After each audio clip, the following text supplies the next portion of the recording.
আসসালামু আলাইকুম। কিছু কথা আপনাদের সঙ্গে শেয়ার না করে থাকতে পারলাম না।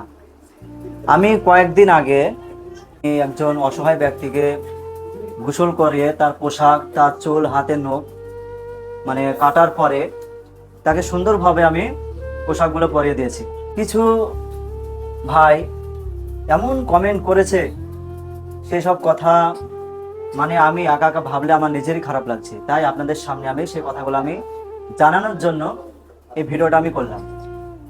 কিছু ভাই বলছে যে একবেলা খাবার দিয়ে, একবার গোসল করে দিয়ে মানুষের কাছে নাম নেওয়ার কি দরকার, পারলে একটা বাড়ি করে দাও না।